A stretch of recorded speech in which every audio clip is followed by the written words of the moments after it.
The sugar crystals gleamed under the kitchen lights like tiny diamonds as I sprinkled them over the buttercream frosting.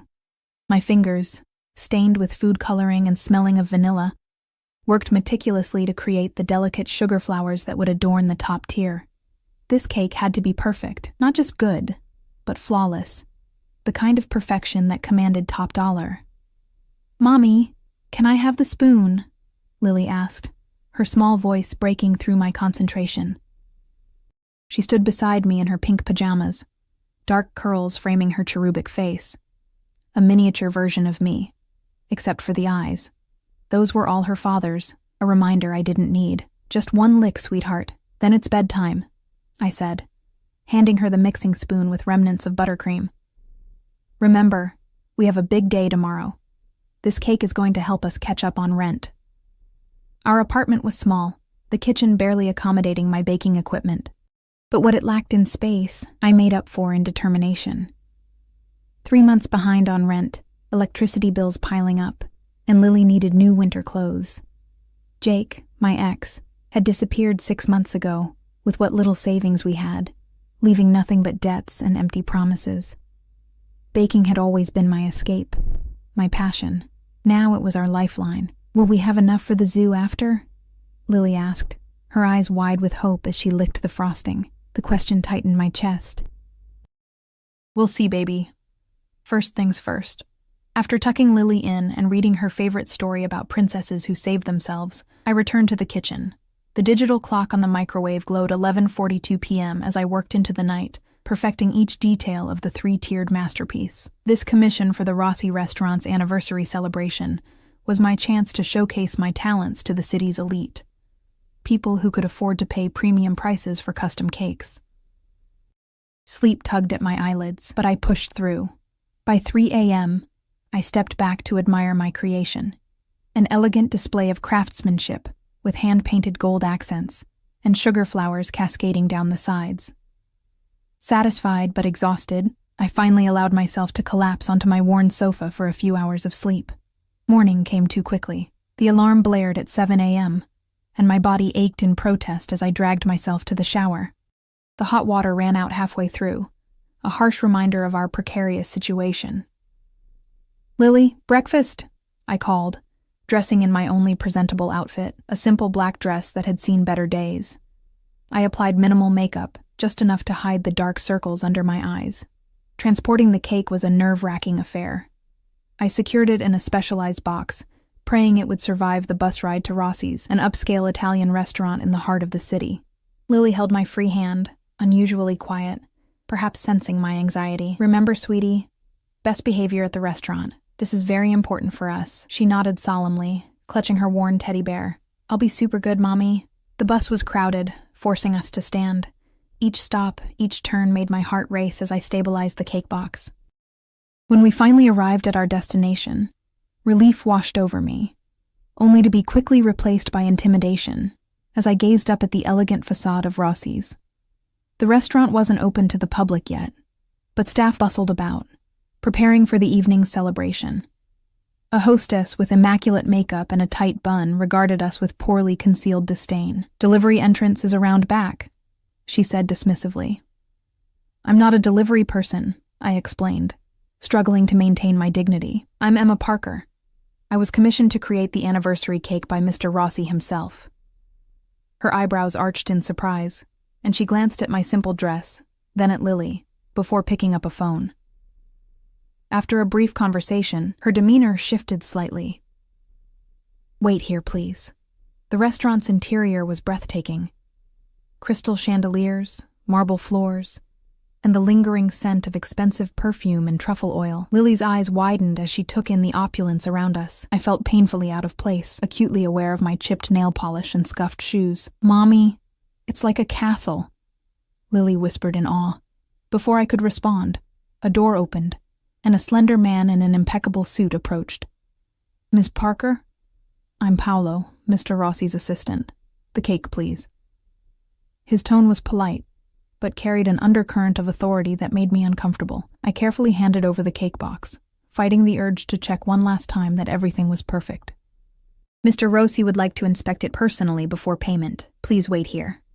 As Paolo disappeared with my creation, anxiety gnawed at my stomach. This payment would determine whether we kept our apartment or ended up staying with my reluctant sister and her judgmental husband. Lily tugged at my dress. "I need the bathroom, Mommy." The hostess pointed us toward a hallway, and I gratefully escaped the scrutinizing eyes of the staff. After helping Lily, I took a moment to splash water on my face and gather my composure. When we returned to the main area, the atmosphere had changed. Staff moved with increased urgency, straightening already straight place settings and adjusting flower arrangements. The air crackled with tension. "He's coming," I heard someone whisper, and everyone seemed to stand a little taller. I assumed they meant Mr. Rossi, the restaurant owner who'd commissioned the cake. I straightened my posture and smoothed down Lily's hair, preparing to appear professional despite my exhaustion. The front doors swung open, and the sunlight silhouetted a tall figure, flanked by two broad-shouldered men. As they stepped into the restaurant, the initial glare subsided, and I got my first glimpse of the man everyone seemed to fear and respect. He wasn't what I expected. Younger than I'd imagined, perhaps in his early 30s, with dark hair styled impeccably, and a face that belonged in a high-fashion magazine. He wore a charcoal suit that I could tell cost more than my annual rent, tailored to fit his athletic frame perfectly, but it was his eyes that caught me, sharp, observant, the color of whiskey with an intensity that made my breath catch. This wasn't Mr. Rossi. The elderly restaurant owner I'd spoken with on the phone couldn't be this commanding presence making everyone in the vicinity stand at attention. The man scanned the restaurant, his gaze calculating and cold until it landed on me and Lily. Something shifted in his expression. A flicker of curiosity, perhaps, before he turned to address Paolo, who had materialized beside him, nervously displaying my cake. "Mr. Castellano," Paolo began, his voice several pitches higher than when he'd spoken to me. "The cake for tonight's celebration." Castellano. The name rippled through my consciousness, triggering a vague recollection of newspaper headlines and hushed conversations. Dominic Castellano, the businessman with alleged ties to organized crime, whose name was spoken in whispers across the city. He circled the cake, examining it from every angle with the scrutiny of someone accustomed to finding flaws. I held my breath, suddenly aware that my financial salvation rested in the hands of a man rumored to be dangerous. Who made this? His voice was deep, with a slight accent I couldn't place. Paolo gestured toward me, and those piercing eyes returned to my face. I felt pinned in place, unable to look away as he studied me with unnerving intensity. "You created this?"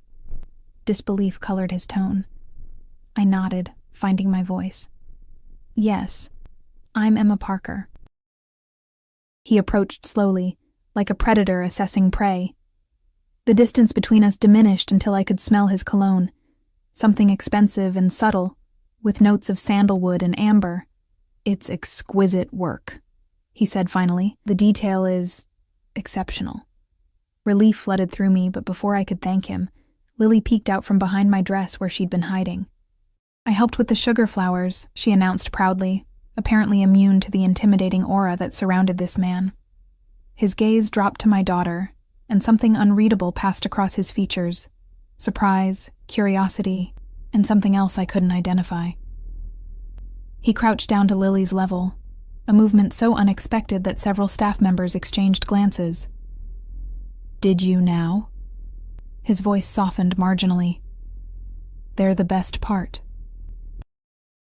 Lily beamed, while my maternal instinct screamed to pull her away from him. But before I could act, he straightened and turned to Paolo. "Double the agreed payment, and I want to speak with Ms. Parker privately." Panic fluttered in my chest. "I'm sorry, that's not possible. My daughter and I need to—" "Your daughter can enjoy some gelato in the kitchen while we talk business," he interrupted, his tone making it clear this wasn't a request. "I have a proposition for you." One of his men stepped forward, offering a hand to Lily. "Come on, little one. We've got chocolate and strawberry." To my horror, Lily looked delighted at the prospect. "Can I, Mommy? Please?" Trapped between my daughter's pleading eyes and Castellano's unwavering stare, I reluctantly nodded. "Stay where Paolo can see you, okay?" As Lily was led away, chattering excitedly about ice cream flavors, Castellano gestured toward a private dining area. "Shall we?"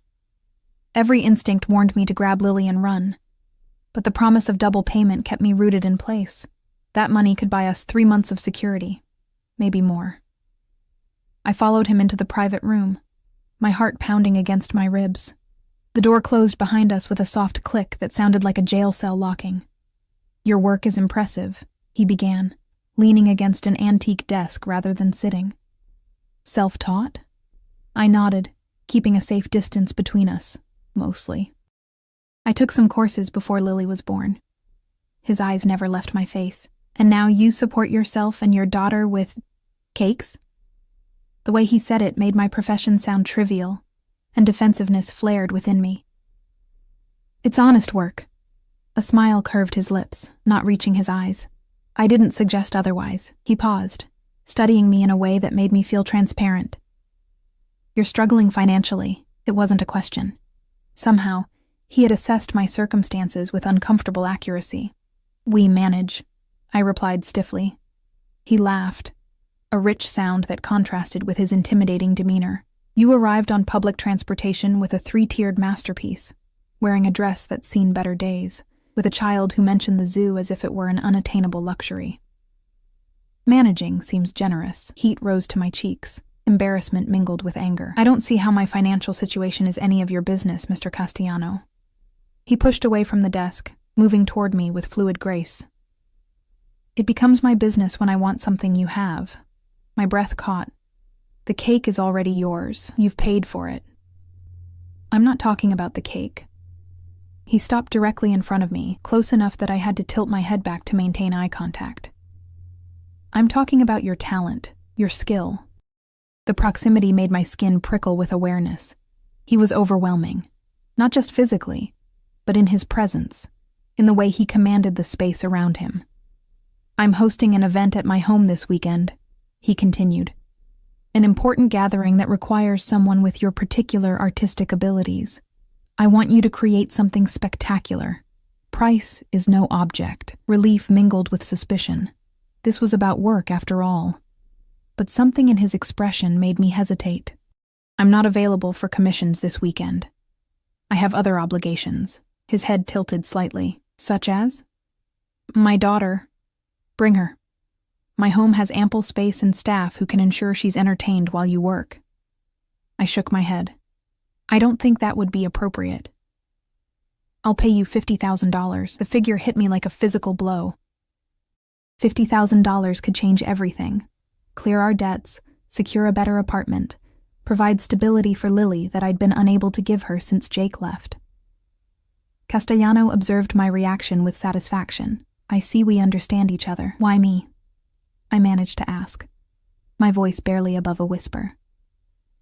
"There are professional caterers, established bakeries, none with your eye for detail." He reached out, tucking a strand of hair behind my ear with a casualness that made me flinch. "And I find I'm intrigued by you, Emma Parker." The way he said my name sent an involuntary shiver down my spine. "This is strictly professional," I clarified, stepping back from his touch. "I would create the desserts for your event, nothing more." Something dangerous flashed in his eyes, a predatory gleam that made my pulse quicken.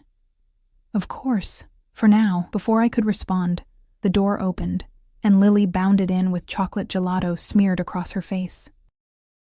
The tension in the room dissipated as she launched into an enthusiastic description of the kitchen. "Mommy, they have a fridge as big as our whole kitchen, and Chef Marco let me taste the fancy chocolate from France." Castellano watched her with unusual interest, his expression softening slightly. "Your daughter is charming." I pulled Lily close, protective. "Thank you. We should be going now." "My driver will take you home," he said, retrieving a business card from his pocket. "This has my private number. Call me with your answer by tonight." I accepted the card reluctantly, feeling as though I was making a deal with the devil. "I'll consider it." As we turned to leave, his voice stopped me. "Emma." I looked back, finding his gaze had hardened again. All traces of warmth vanished. "I don't like to be disappointed. I expect to hear from you." The statement hung in the air between us. Not quite a threat, but carrying weight nonetheless. I nodded stiffly and guided Lily out, acutely aware of his eyes following our every move. Outside, a sleek black car with tinted windows waited at the curb. The driver, One of the men who had accompanied Castellano earlier opened the door without a word. "Wow, are we riding in that?" Lily asked excitedly. I hesitated, clutching my purse where the envelope with double my fee now resided. Taking a ride from this man seemed like accepting something I couldn't return.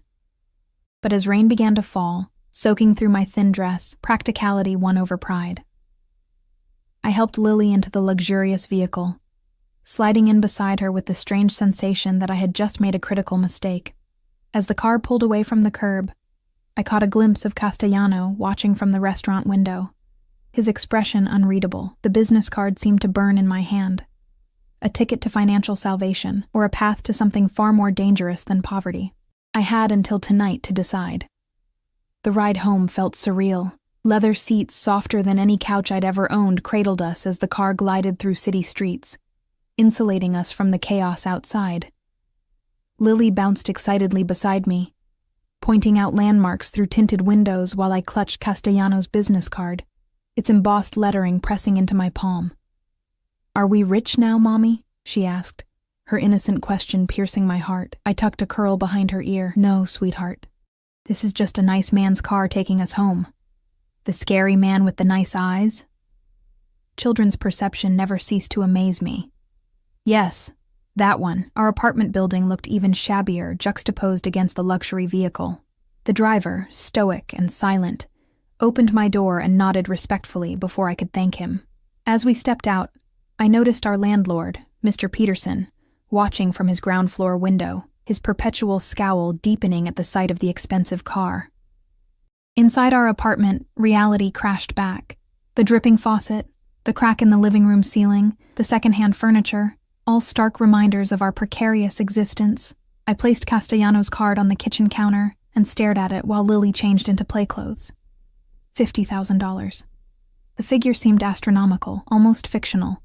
It would solve every financial problem we had, with enough left over to start fresh. I could enroll in the pastry program I'd abandoned when I became pregnant. Lily could attend the better school across town. But instinct warned me that Dominic Castellano's interest extended beyond my baking skills. The way he'd looked at me, touched my hair with casual possessiveness. Those weren't the actions of a man seeking a professional arrangement. My phone buzzed with a text from the property management company. Final notice before eviction proceedings begin. Full payment required within 72 hours. I sank onto a kitchen chair, the weight of our situation pressing down on me. My remaining options were dwindling, another loan I couldn't repay, begging my judgmental parents who'd warned me against keeping Lily in the first place, or accepting Castellano's offer. "Mommy, can we have mac and cheese tonight?" Lily appeared in the doorway, clutching her drawing pad. I forced a smile. "Sure, baby." "And guess what? I think we might be able to go to the zoo this weekend after all." Her face lit up, and my decision crystallized. I would accept Castellano's offer, but on my terms. Professional boundaries, clearly defined expectations, and Lily's safety as non-negotiable conditions. That night, after tucking Lily in, I dialed the number on the card. He answered on the first ring, as if he'd been waiting. "Emma." The way he said my name made it sound like he already owned it. "I've been expecting your call." I gripped the phone tighter. "I'll do it, but I have conditions." A pause, then a low chuckle. "I'm listening." "This is strictly professional. I'll create desserts for your event, nothing more. I'll bring my daughter, but she stays with me at all times. And I want a contract, something in writing. Your concern for propriety is charming," he replied, amusement evident in his tone. "But unnecessary. I'm a businessman, Emma. I understand the value of clear terms." His words should have reassured me. They didn't. "My driver will collect you tomorrow morning at 9. Pack for the weekend. My estate is an hour outside the city." "The weekend?" I thought. "You'll need time for preparation," he interrupted smoothly. "The event is Sunday evening. You'll have access to a fully equipped kitchen and anything else you require." Before I could argue, he continued. "Bring your daughter. I've arranged suitable accommodations for both of you." His tone softened slightly. "She'll be comfortable, Emma. You have my word." Those last 4 words carried unexpected weight, as if his word meant something significant. Perhaps in his world it did. 9 o'clock, I confirmed, already mentally cataloging what we would need. Good night, Emma. Sleep well. The line went dead, leaving me with the distinct impression that I'd just crossed a threshold from which there would be no easy return. Morning came quickly. I packed with methodical precision. Clothes for Lily and me, essential baking tools I couldn't work without, Lily's favorite stuffed bear, and the sketchbook where I drafted my designs. The car arrived precisely at 9, the same silent driver nodding in greeting. Ready for our adventure? I asked Lily, trying to infuse my voice with an enthusiasm I didn't feel. She nodded eagerly, clutching her backpack filled with coloring books and small toys. Will there be horses? Rich people always have horses in movies. I'm not sure, sweetheart. We'll have to see. The drive took us through gradually changing landscapes, urban sprawl giving way to affluent suburbs, then to rolling countryside dotted with estates hidden behind gates and hedges. Finally, the car turned onto a private road flanked by ancient oaks, their branches forming a canopy overhead. As we rounded the final curve, Castellano's home came into view. Calling it a house would be like calling the ocean a puddle. It's a castle, Lily gasped, pressing her face against the window. The estate was a modernized manor house, all clean lines and glass merged with traditional stone. Immaculate gardens stretched in every direction, and yes, in the distance, stables where horses roamed in fenced pastures. The car stopped at the main entrance, where Paolo from the restaurant waited on the steps.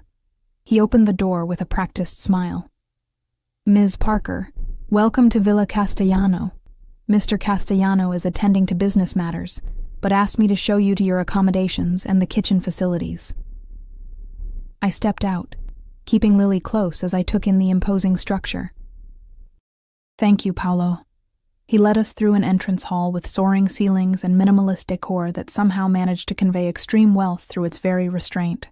Lily's eyes widened at a massive aquarium built into one wall, tropical fish in electric blues and yellows darting among coral formations.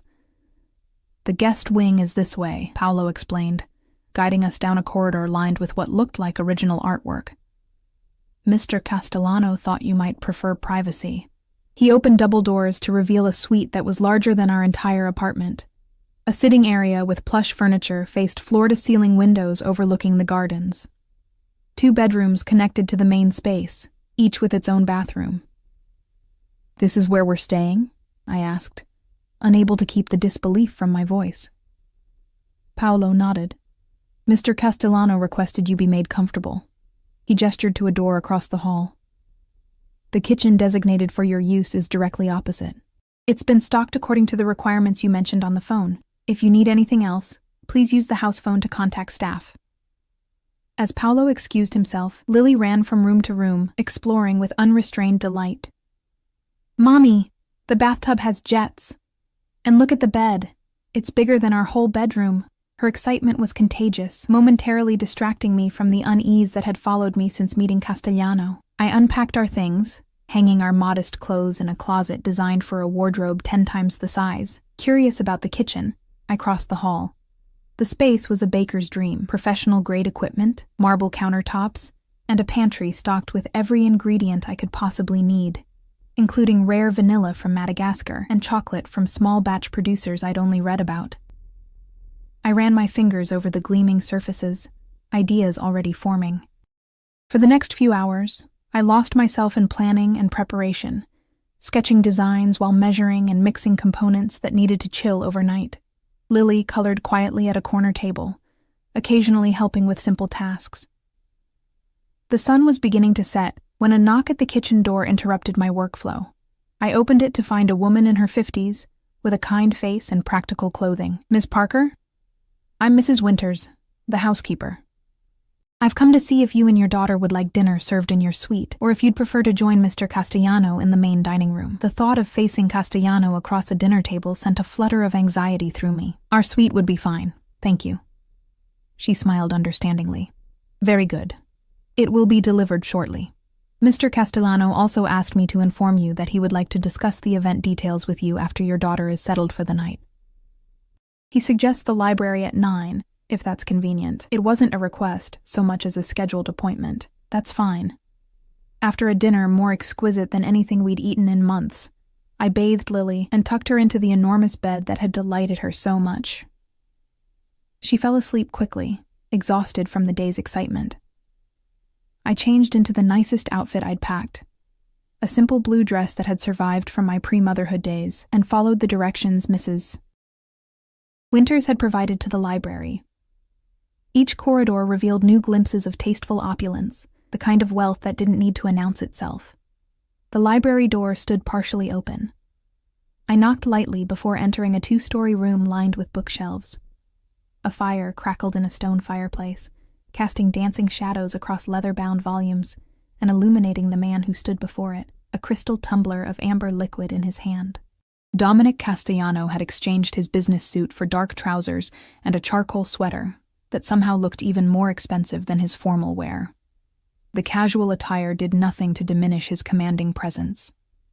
He turned as I entered, his gaze traveling over me in a slow assessment that made my skin warm. "Emma, thank you for joining me." I remained near the door, maintaining distance. "You wanted to discuss the event." A smile played at the corner of his mouth, direct, as always. He gestured to a seating area near the fire. "Please sit. Would you like a drink?" "No, thank you." I perched on the edge of a leather armchair, while he settled on the sofa opposite, radiating the casual confidence of a man accustomed to controlling every situation. "Sunday's gathering is a private affair," he began. 40 guests, primarily business associates, and a few family members. "I want something memorable, a centerpiece dessert that reflects sophistication without pretension, accompanied by smaller offerings for variety." His description was surprisingly specific, revealing a man with defined tastes rather than someone simply throwing money at an impression of luxury. I nodded, professional mode engaging. "I've been working on designs based on what Paolo mentioned. I was thinking a main showpiece with architectural elements, perhaps inspired by Italian influences, with supporting desserts that play with contrasting flavors and textures." As I outlined my vision, his attention remained fixed on me with an intensity that was both flattering and unnerving. When I finished, he leaned forward slightly. "You're passionate about your craft." It wasn't a question, but I answered anyway. "It's the one thing I've always been good at." "I doubt that's the only thing," he replied, his voice dropping lower. Heat crept up my neck. "Mr. Castellano." "Dominic," he corrected. "If we're to work together, I'd prefer you use my name." "Dominic," I conceded, the name feeling intimate on my tongue. "I want to be clear about expectations. I'm here to create desserts for your event, that's all." He studied me for a long moment, firelight reflecting in his eyes. "Your daughter mentioned her father earlier today to Mrs. Winters. She said he went away." The abrupt change of subject caught me off guard. "That's not relevant to our arrangement." "Everything about you is relevant to me, Emma." The statement hung in the air between us, heavy with implication. I stood, suddenly needing distance. "It's getting late. I should check on Lily." He rose as well, moving with that fluid grace that belied his powerful frame. "Of course. But before you go," he crossed to a desk and retrieved a manila envelope. "Your contract as requested, and an advance." I accepted the envelope, our fingers brushing momentarily. "Thank you." "Rest well, Emma. Tomorrow will be a busy day." His gaze held mine, something possessive lurking in their depths. "And Emma? My home is secure, but I'd advise against wandering the grounds after dark. Not all areas are well lit." The warning carried an undercurrent I couldn't quite interpret, concern for my safety or a reminder that I was in his territory now. "Good night, Dominic," I said, retreating toward the door. "Emma." His voice stopped me at the threshold. When I turned, his expression had softened almost imperceptibly. "Your daughter is welcome to visit the stables tomorrow. I've arranged for someone to show her the horses." The unexpected thoughtfulness caught me by surprise. She'd love that. Thank you. As I made my way back through the labyrinthine corridors, I couldn't shake the feeling that I was being drawn into Dominic Castellano's world, a world where his generosity and danger existed in equal measure, and the line between opportunity and trap was blurring with each passing moment. Morning sunlight streamed through the floor-to-ceiling windows, casting golden patterns across the plush carpet. For a disorienting moment, I forgot where I was. Then reality rushed back, the estate, Castellano, the contract I'd reviewed by lamplight after our meeting. The contract had been surprisingly straightforward. $50,000 for my services, half paid in advance, half upon completion. The language was formal but clear, outlining exactly what I'd requested, a professional arrangement with explicit boundaries. Only one detail had given me pause. A confidentiality clause, prohibiting me from discussing anything I might see or hear during my stay at Villa Castellano. I slipped out of bed, careful not to wake Lily, who had migrated to my room sometime during the night. After a quick shower in the marble bathroom, a luxury that almost made me forget our problems, I dressed in practical clothes suitable for a day of baking. The kitchen awaited me, pristine and ready. I lost myself in the familiar rhythm of measuring, mixing, and creating. By mid-morning, the foundations for my centerpiece were taking shape. A 3-tiered masterpiece with architectural elements inspired by classical Italian buildings, each tier representing a different flavor profile. There you are. The deep voice startled me. Dominic stood in the doorway, casual in dark jeans and a fitted shirt that did little to conceal his athletic build. He looked younger somehow, less intimidating than in his business attire, though no less commanding. "I've been here for hours," I replied, wiping flour from my hands with a towel. He approached, examining my work with genuine interest. Impressive progress. His gaze shifted to me, lingering on a smudge of chocolate on my cheek. "You have..."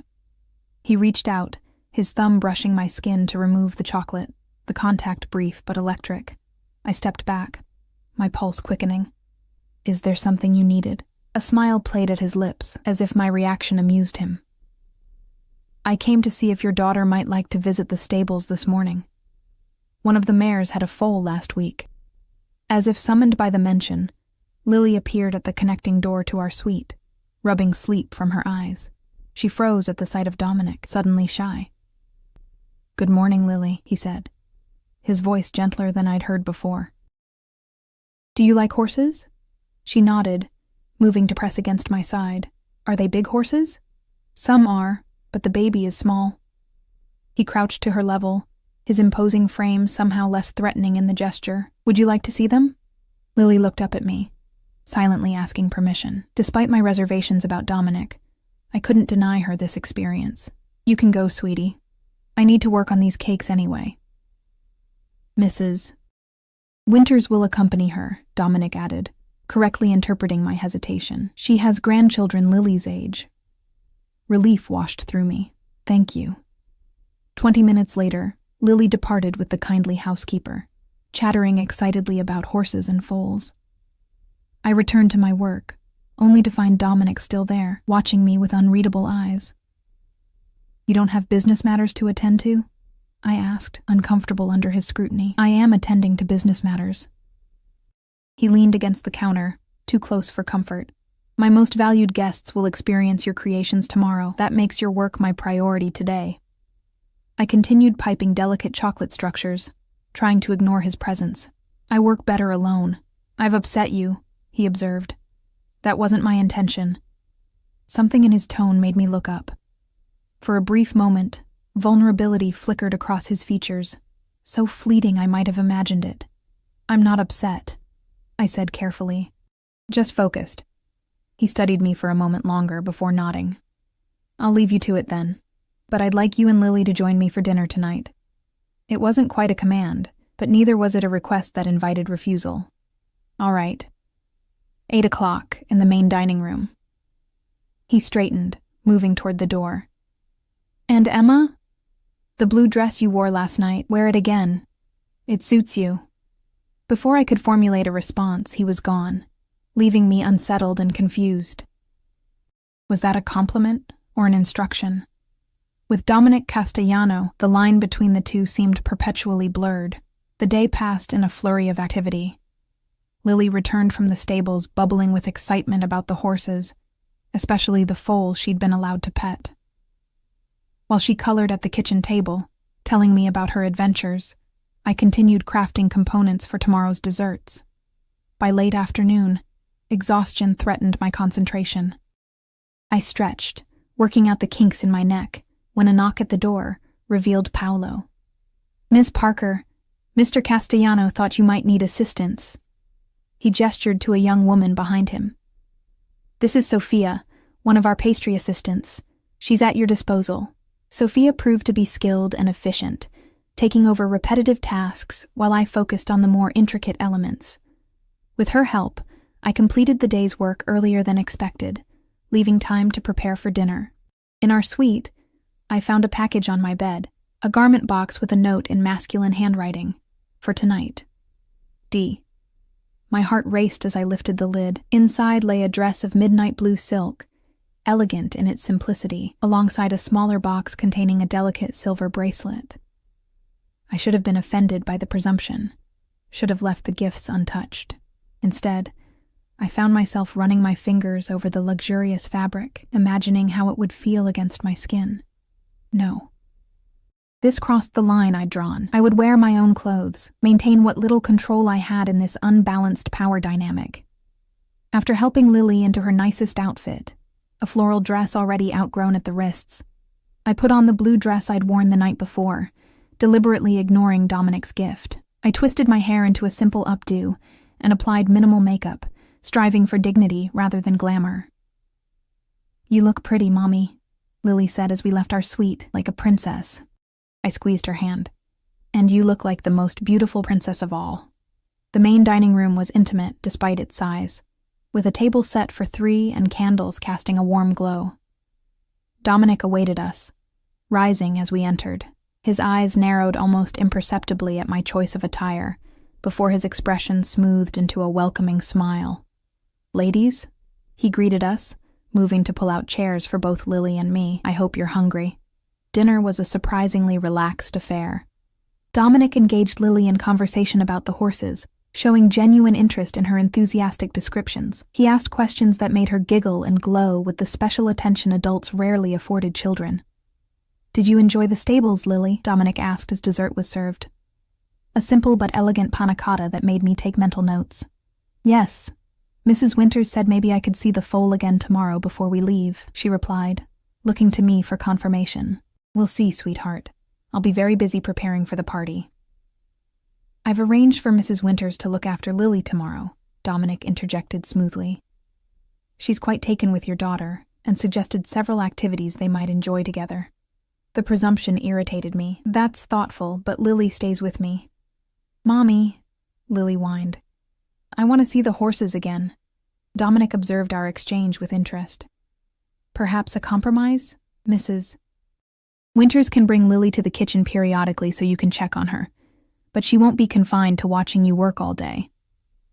Put that way, his suggestion seemed reasonable, even considerate. "We'll try it," I conceded, not missing the triumphant glint in his eye. As dinner concluded, a staff member appeared at Dominic's side, whispering something urgent. His expression hardened, the charming host instantly replaced by the dangerous man I'd glimpsed at our first meeting. "Excuse me," he said, standing abruptly. "A business matter requires my attention. Please, enjoy your evening." His gaze lingered on me. "Perhaps the library again, after Lily is asleep?" It wasn't really a question. "Perhaps," I replied noncommittally. Once he'd gone, I took Lily back to our suite, bathed her, and read until she fell asleep. For nearly an hour afterward, I debated whether to go to the library. Professional boundaries demanded I decline the implicit invitation. Yet curiosity, and something else I wasn't ready to examine, pulled me toward him. In the end, I went, telling myself it was to discuss tomorrow's event. The library was empty when I arrived, the fire burning low. I browsed the shelves, surprised to find well-worn classics alongside modern literature, books that had actually been read, not just displayed for appearance. "You came." I turned to find Dominic in the doorway, his expression unreadable. He'd removed his jacket, and his shirt was open at the collar, revealing a glimpse of tanned skin. "I wanted to confirm the timeline for tomorrow," I said, maintaining the pretense of professionalism. He approached, stopping closer than necessary. "The timeline is unchanged. Guests arrive at 7. His eyes searched mine. "That's not why you came," Heat rose to my cheeks. I don't know what you mean. You didn't wear the dress. The abrupt change of subject caught me off guard. It wouldn't have been appropriate, because I gave it to you? He circled me slowly, like a predator assessing prey, or because you feared what wearing it might signify. I held my ground, refusing to be intimidated, both. He stopped before me, close enough that I could feel the heat radiating from his body. Your honesty is refreshing. Most people lie to me out of fear or greed. I'm not most people. No, he agreed softly. You're not. His hand rose to touch my cheek, the contact gentle despite the strength I knew those hands possessed. Why are you raising your daughter alone, Emma?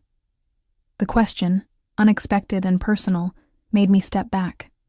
That's not relevant to our arrangement.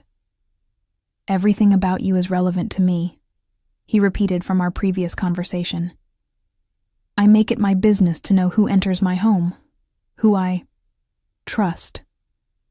The way he said trust carried weight beyond the word itself. My ex-husband left 6 months ago. Took our savings, left our debts, end of story. Anger flashed in Dominic's eyes. He abandoned his child? He was never much of a father, I admitted, surprised by my candor. Always chasing get-rich-quick schemes, disappearing for days. Lily barely notices he's gone now. And you? Do you miss him? I laughed, the sound hollow even to my own ears. I miss having help with the bills. I miss not being afraid we'll end up homeless. But him? No. Dominic moved to the sidebar, pouring 2 drinks. He handed one to me, and this time I accepted, welcoming the burn of expensive whiskey. Your ex-husband, he said carefully. What was his name? Something in his tone set off warning bells. Why do you want to know? His smile didn't reach his eyes. Mere curiosity. Jake Parker, I replied after a moment's hesitation. Though he might be using a different name now, he was inventive with identities when it suited him. Dominic nodded thoughtfully. And where did he go, do you think? He mentioned Florida once. Some friend with connections. I shrugged. It doesn't matter. He's gone, and we're better for it. Yes, Dominic agreed, his voice hardening. Some men don't deserve the families they abandon. The conversation had taken an unsettling turn. I set down my glass, suddenly eager to return to the safety of our suite. It's getting late. Tomorrow will be demanding. Of course. He didn't move to stop me, but his voice followed me to the door. Emma, about the dress. I paused, looking back at him. Yes? It wasn't a purchase. It belonged to my sister. Something vulnerable flashed across his face. She died 5 years ago. You remind me of her. Your determination, your fierce protection of your daughter, the revelation stunned me into silence. This wasn't the manipulation I'd expected, but something raw and genuine that didn't fit my image of the dangerous businessman. I'm sorry for your loss, I managed finally, and for misinterpreting your gesture. He nodded once, a dismissal and acceptance combined. Good night, Emma. I returned to our suite, my mind churning with contradictions. The man I'd met at the restaurant, cold, calculating, intimidating, seemed at odds with the one who spoke with such tenderness about his sister, who delighted my daughter with stories of horses, who noticed the smudge of chocolate on my cheek. As I slipped into bed, I realized with unsettling clarity that Dominic Castellano was becoming more than a temporary employer. He was becoming a dangerous temptation. Not just because of his wealth or power, but because beneath his controlled exterior lay depths I hadn't expected to find. Tomorrow would bring the culmination of our professional arrangement. After that, we would return to our separate worlds, his of privilege and power, mine of struggle and survival. It was better that way, safer. So why did the thought fill me with a strange sense of loss? I closed my eyes, trying to silence the questions circling my mind. In my dreams, Dominic watched me with those penetrating eyes, always just out of reach, always seeing more than I wanted to reveal. Dawn broke with a soft golden light that filtered through gauzy curtains, rousing me from fitful sleep.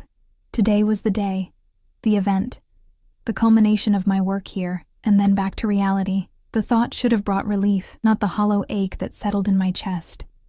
I slipped from bed, careful not to wake Lily, and padded to the kitchen in borrowed slippers. To my surprise, coffee awaited me, steam rising from a porcelain cup beside a note in now familiar handwriting, "For strength on your big day." The thoughtfulness of the gesture made me smile despite myself. When had he arranged this? Had he anticipated my early start? The kitchen quickly became my sanctuary as I assembled components prepared over the past 2 days. Mrs. Winters arrived at 9 to collect Lily, who went willingly, excited about another visit to the stables. Throughout the morning, staff appeared periodically, offering assistance, delivering fresh ingredients, providing meals I barely touched. Of Dominic, there was no sign. By mid-afternoon, my masterpiece neared completion. A 3-tiered creation with architectural details reminiscent of Italian palazzos, decorated with hand-painted gold accents and sugar flowers that appeared to cascade naturally down the sides. Surrounding smaller desserts complemented the centerpiece: chocolate truffles infused with rare spices, delicate fruit tartlets, and pastries filled with airy cream. I stepped back, critically assessing my work as footsteps approached from behind. Extraordinary. Dominic's voice sent a shiver down my spine. I turned to find him impeccably dressed in a tuxedo that emphasized his broad shoulders and lean waist.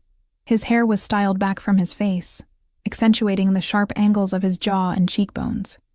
He looked dangerous and devastatingly handsome. "Thank you," I managed, suddenly conscious of my disheveled appearance, hair escaping its pins, apron speckled with chocolate, flour dusting my arms. His gaze moved from my creations to my face, lingering with an intensity that made my pulse quicken.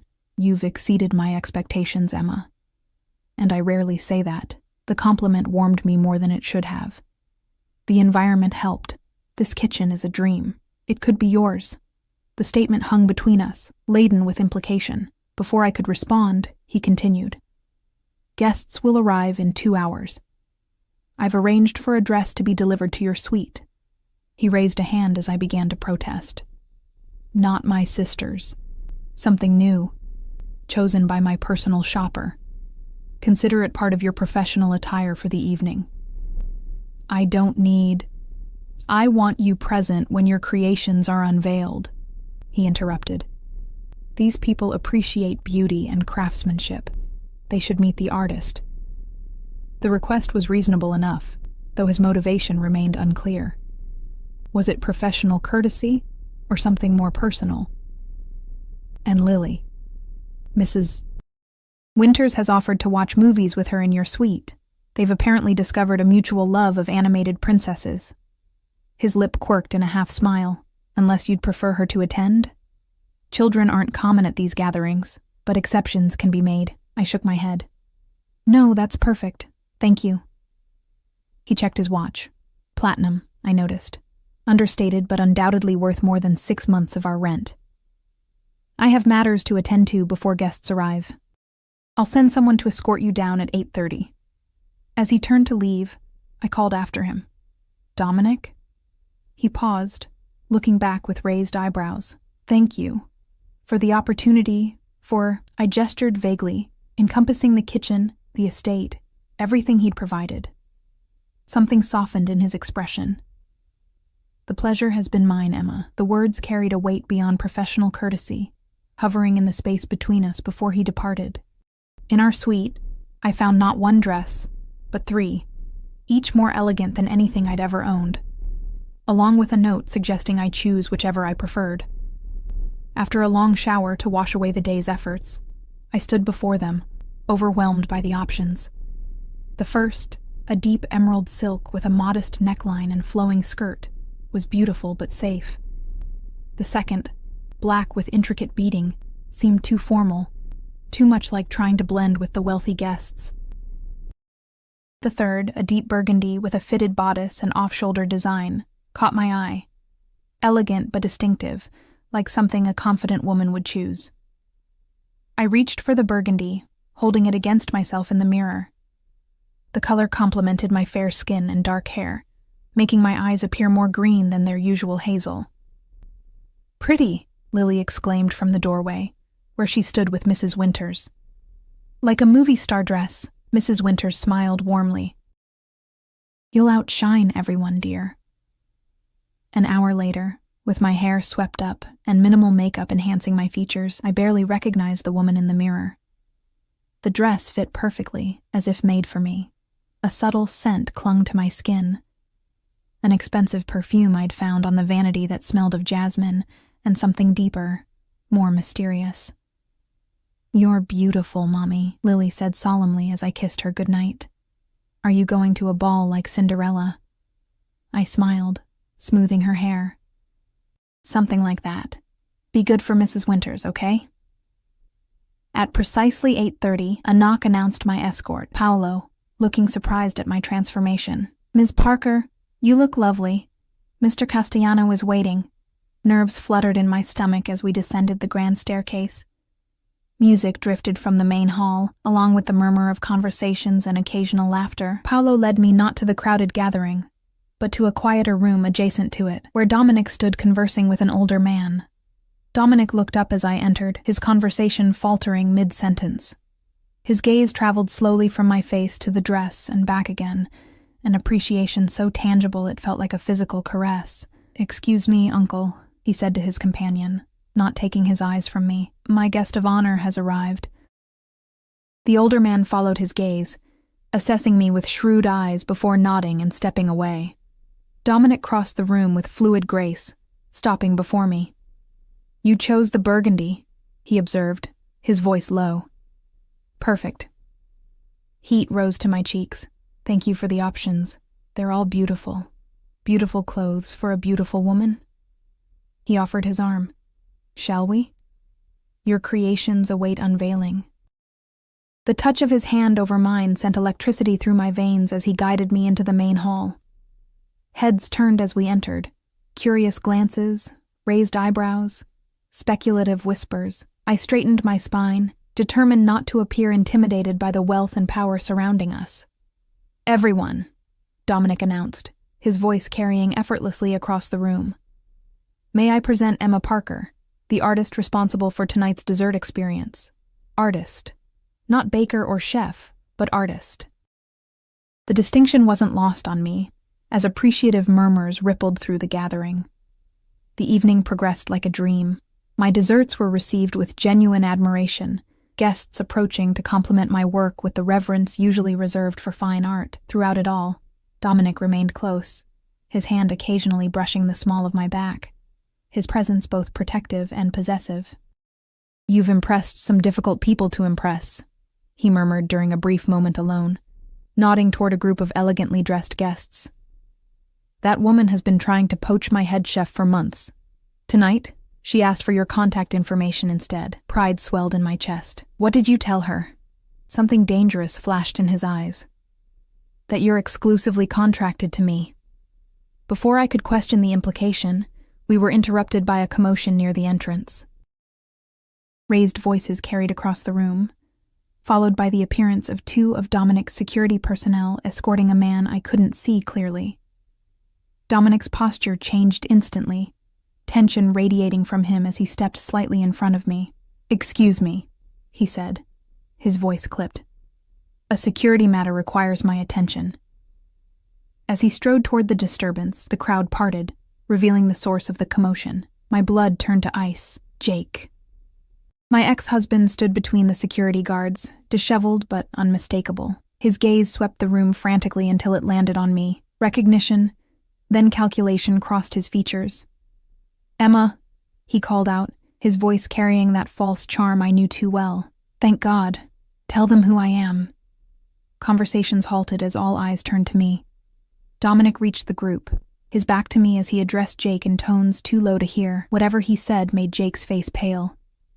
I remained frozen, memories flooding back. Jake's promises, his disappearances, the empty bank account, Lily's tears when he missed her birthday. My feet moved of their own accord, carrying me toward the confrontation. "Emma, don't," someone cautioned, Paolo appearing at my elbow. Too late. I stood before them now, Jake's familiar face both hateful and pitiful. 6 months hadn't changed him. Same manipulative eyes, same charming smile that never reached them. "Emma, baby," he began, relief washing over his features. "There's been a huge misunderstanding." "What are you doing here, Jake?" I interrupted, my voice steadier than I felt. "Looking for you." He tried to step toward me, but the guards held him firmly. "I've been searching everywhere. Your sister said you might be working for some fancy client." His gaze darted between me and Dominic. I didn't realize how fancy. The insinuation in his tone made my cheeks burn. Dominic's expression darkened dangerously. "Mr. Parker was just leaving," he said, each word precise and chilling. "Weren't you?" Jake's false confidence wavered. "Not without my wife and daughter, ex-wife," I corrected. "And you gave up any right to call Lily your daughter when you emptied our bank account and disappeared." Dominic's gaze snapped to me, then back to Jake, something lethal gathering in his expression. "Take him out," he instructed the guards. "Ensure he understands the consequences of returning." As they began moving Jake toward the exit, desperation replaced his charm. "Emma, please. I'm in trouble, bad trouble. These guys I owe money to, they're going to kill me if I don't pay."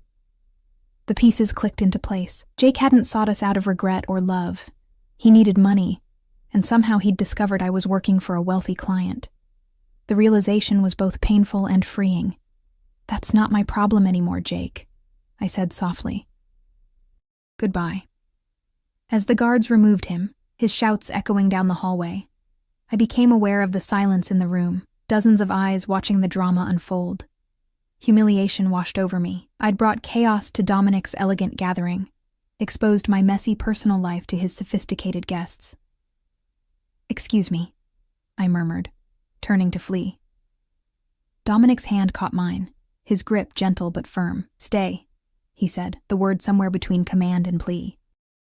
I looked up, expecting anger or disappointment. Instead, I found concern and something else, a possessive heat that made my breath catch. "Music," he called over his shoulder, and immediately the orchestra resumed playing, conversations gradually rekindling around us. The remainder of the evening passed in a blur. Dominic orchestrated a seamless recovery from Jake's intrusion, guiding conversations away from the incident with practiced ease.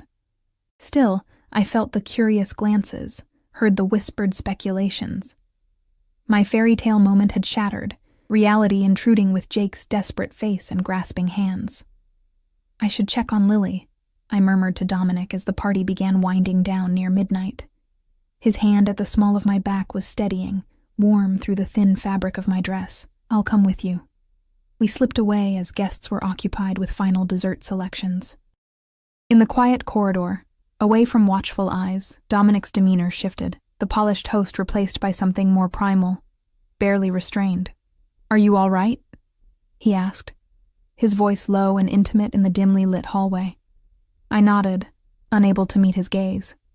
"I'm sorry about Jake, about the scene he caused. You have nothing to apologize for." His fingers tilted my chin up, forcing me to look at him. "Your ex-husband's actions are not your responsibility. How did he find me?" The question had been gnawing at me since Jake appeared. Something flickered across Dominic's expression. A hesitation, then resolution. "I believe he's been looking for you since learning of your commission for the restaurant. The payment was substantial enough to attract attention. But how did he know I was here at your home?" Dominic's jaw tightened. "That's being investigated. Someone provided him information they shouldn't have." The dangerous edge in his voice reminded me sharply of who he was. Not just the charming host or the man who noticed chocolate on my cheek, but someone powerful enough to inspire genuine fear. We reached our suite to find Mrs. Winters dozing in an armchair while Lily slept peacefully in her bed, unaware of her father's brief reappearance in our lives. I thanked the housekeeper, who departed with a motherly pat to my hand and a knowing glance between Dominic and me. Once alone, Dominic moved to the sitting area window, staring out at the moonlit gardens. "Your ex-husband wasn't lying about being in trouble." The statement hung in the air, heavy with implication. I sank onto the sofa, suddenly exhausted. What kind of trouble? The kind men don't walk away from. He turned, moonlight casting half his face in shadow. He owes money to dangerous people. People who don't send collection notices. A chill ran through me. "How do you know this?" His smile was cold, nothing like the warm expressions he'd shown Lily. "I make it my business to know who might pose a threat to those under my protection." "Under your protection?" I repeated, confusion and something else, something warmer, blooming in my chest. I don't understand. Dominic crossed the room with fluid grace, settling beside me on the sofa, close enough that I could feel his heat but not quite touching. From the moment you walked into Rossi's with your masterpiece and your daughter clutching your hand. Something changed, Emma. His voice dropped lower. I saw a woman of extraordinary talent fighting battles she shouldn't have to fight alone. My heart raced as he continued, his words carefully measured. I arranged for your commission to be doubled. I created the opportunity for this weekend. I wanted to see you in my world, to understand who you are. He ran a hand through his hair, a rare gesture of uncertainty from a man who exuded control. What I didn't anticipate was how quickly you would come to matter to me. Matter to you? I echoed, scarcely believing what I was hearing. You don't even know me. I know enough. He reached for my hand, his touch sending electricity through my veins. I know you create beauty from nothing. I know you would sacrifice everything for your daughter. I know your strength, your determination. His thumb traced circles on my palm. And I know I'm not ready to let you walk away tomorrow. The confession hung between us, heavy with possibilities both thrilling and terrifying. This man, this powerful, dangerous man, wanted me to stay. But for what? As what? What are you asking, Dominic? My voice emerged as a whisper. Stay. The word was simple, direct. Not as an employee, not as a guest. Stay with me, you and Lily. Let me keep you safe, give you the security you deserve while you pursue your passion. Alarm bells rang in my mind, warning me of power imbalances, of dependencies that could become cages. I can't be kept, Dominic. I'm not a possession. That's not what I'm offering. His expression intensified. I'm offering partnership, protection, a chance for your talent to flourish without the weight of financial struggle. And yes, I'm offering myself, my home, my resources, my world. Why? The question escaped before I could stop it. Why me? You could have anyone. His laugh held no humor. I've had anyone, Emma. Beautiful women who wanted my money, my connections, the status of being on my arm. None of them saw me. The man behind the reputation, behind the power. His hand tightened around mine. You look at me differently. You challenge me. You're not intimidated by what I am. I don't even know what you are, I admitted. The rumors about your business dealings are partially true, he finished for me, unflinching. I won't insult your intelligence by pretending otherwise. My family's enterprises operate in gray areas of the law, but there are lines I don't cross, principles I adhere to. His gaze held mine, intense and unwavering. I will never lie to you, Emma, and I will never let harm come to you or Lily. The confession should have sent me running. Instead, I found myself drawn closer to his honesty, to the vulnerability beneath his controlled exterior. I can't answer now, I said finally. This is too sudden. Too much. He nodded, releasing my hand reluctantly. I understand. But know this. Whether you stay or go, Jake's debts have been settled. He won't trouble you again. The implication sent a chill down my spine. What did you do? Nothing irreversible, he assured me, a dangerous smile playing at his lips. Let's just say he's been given an opportunity to start fresh, very far away, with the understanding that approaching you or Lily again would be unwise. Relief and unease battled within me. The power Dominic wielded so casually was both frightening and seductive. He had eliminated a threat to us with a few words, a few calls. What else could he do? What else had he done? I should sleep, I murmured, overwhelmed by the evening's revelations. Tomorrow will be another long day. He stood, respecting my need for space. Of course. At the door he paused, looking back with an expression that made my heart stutter. Whatever you decide, Emma, the world should see your talent. I've arranged meetings with several influential people who expressed interest in your work tonight. They'll contact you next week, regardless of your answer to me. The thoughtfulness of the gesture, ensuring my professional advancement separate from his personal proposition, touched me deeply. Thank you. After he left, I checked on Lily once more before preparing for bed. As I removed the beautiful burgundy dress, I caught sight of myself in the mirror, cheeks flushed, eyes bright with confusion and possibility. The woman reflected back at me looked different somehow, stronger, more certain. Sleep eluded me as I weighed Dominic's offer against my instinct for independence. By dawn, I had made my decision. Morning found me in the kitchen, working alongside staff to package remaining desserts for guests' departures. Dominic appeared shortly after 9, impeccable as always, but with subtle signs of his own sleepless night, a tightness around his eyes, a certain tension in his shoulders. "May I speak with you?" I asked, wiping my hands on a towel.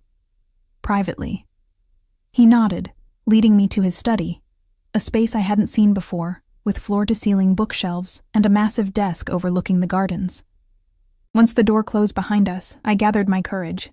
"I can't stay," I began, watching his expression close off instantly. "Not on the terms you offered." He turned away, shoulders rigid with controlled disappointment. "I understand. Your independence is important to you." "Yes, it is," I agreed, moving closer. "Which is why I have a counteroffer." This caught his attention, bringing those intense eyes back to mine. "I'm listening." "I'll stay in the city, not here. I'll accept your introductions and pursue my career on my own merits." I took a steadying breath. "And I'll see you as an equal, not as someone kept or protected, but as a woman choosing to explore whatever this is between us." Hope flickered across his features, quickly controlled. "And Lily?" "Need stability, not luxury. I've found a better apartment that I can afford with the payment for this weekend." I smiled slightly, though I imagine she'll miss the horses. "She can visit them any time," he said quickly, then paused. "This counteroffer, it's not a rejection, it's a beginning," I clarified. "On my terms. Equal footing, as much as possible between people from such different worlds." He considered this, calculation and desire warring in his gaze. Finally, he stepped closer, one hand rising to cup my cheek. "I find your terms acceptable, Emma Parker." The kiss, when it came, was gentle at first, a question, an exploration, before deepening into something that made my knees weak and my pulse race. His arms encircled me, strong and secure, as mine wound around his neck, pulling him closer. When we broke apart, breathless, his eyes had darkened with desire and something deeper, more profound. "I should warn you," he murmured against my lips. "I'm possessive of what matters to me, and patient enough to wait until you're ready to stay completely." "I should warn you," I countered. "I don't surrender easily, and I'll never be completely tamed." His laugh rumbled through his chest against mine. I would expect nothing less.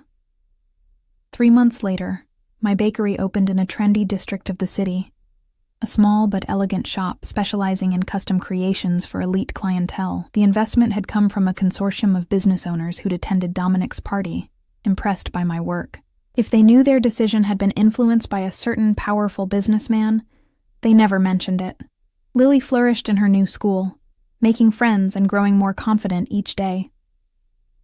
Our apartment, while modest compared to Villa Castellano, was bright and secure, with enough space for her to have her own room decorated with horse figurines, gifts from frequent visits to Dominic's stables. As for Dominic and me, we navigated our complex relationship carefully, my independence balanced against his instinct to protect and possess. His dangerous world kept separate from the sanctuary I created for Lily. Some evenings found us at the villa, others at my apartment, where he seemed almost charmed by the simplicity. The whispers followed us, of course, the Mafia boss and the baker, Beauty and the Beast. I ignored them, knowing the truth was both simpler and more complex than anyone could imagine. On Lily's 6th birthday, Dominic arrived with a special gift: paperwork for a small pony, stabled at his estate, but belonging entirely to her. As she squealed with delight, he caught my eye across the room, his expression softening in a way reserved only for us. Later that night, with Lily asleep amid new toys, he held me close on the balcony of our apartment, the city lights glittering below. "Move in with me," he murmured against my hair. "You and Lily. The bakery is established now. Your reputation secured."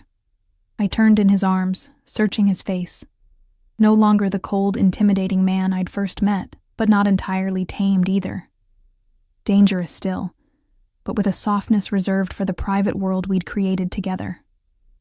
On one condition, I replied, my fingers tracing the strong line of his jaw. His eyebrow arched questioningly. Name it. No more secrets. Full disclosure about your business, your family, everything. He tensed slightly, then relaxed with a resigned sigh. You drive a hard bargain, Emma Parker. Equal footing, I reminded him. Always. His answer came in the form of a kiss, deep and promising, sealing a deal more binding than any contract. 6 years ago, I had been a struggling single mother selling a cake to survive. Now I was a woman who had found strength in vulnerability, who had chosen my own path while accepting the protection and love of a dangerous man who looked at me as though I were the most precious thing in his world. Not a possession, but a choice. His choice, my choice. Renewed each day as we built something neither of us had expected to find. The cake that brought us together had long since been consumed, its beauty preserved only in photographs. But what remained, what continued to grow between us, was something far more lasting, more complex, and infinitely more satisfying than anything I could ever create in my kitchen.